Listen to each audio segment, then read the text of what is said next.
Hi friends, welcome to my channel Indrasena vlogs. ఇవాళ నేను అటుకులతో చేసే సింపుల్ స్నాక్స్ మీకు షేర్ చేస్తాను. ముందుగా మనం అటుకుల్ని నీళ్ళల్లో నానబెట్టుకుంటాము.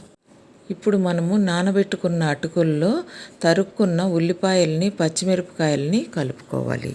ఇందులో మనం శనగపిండి, తగినంత ఉప్పు వేసుకొని మిశ్రమం చేసుకోవాలి. బాగా కలుపుకున్న తర్వాత మీడియం ఫ్లేమ్లో నూనె మరిగిన తర్వాత గారెలను అందులో వేసుకోవాలి. నేను ఈ పద్ధతిలోనే ఎందుకు చేస్తుంటానంటే ఇది నూనె చాలా తక్కువగా లాగుతుంది. మీరు కూడా ఈ రెసిపీని ఇంట్లో ఒకసారి ట్రై చేసి చూడండి. దీనిని ఎప్పుడు మీడియం ఫ్లేము లేదా లో ఫ్లేమ్లోనే చేసుకోవాలి.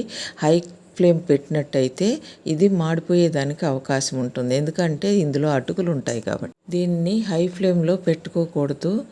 మీడియం ఫ్లేమ్ కానీ లేదా లో ఫ్లేమ్లో కానీ చేసుకోవాలి. అటుకులు కాబట్టి ఇవి మాడిపోయేదానికి అవకాశం ఉంటుంది.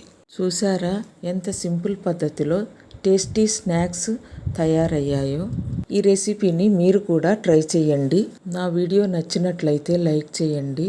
నా ఛానల్ని సపోర్ట్ చేయడానికి సబ్స్క్రైబ్ చేయండి. మళ్ళీ నెక్స్ట్ వీడియోలో కలుద్దాం. అంతవరకు బాయ్.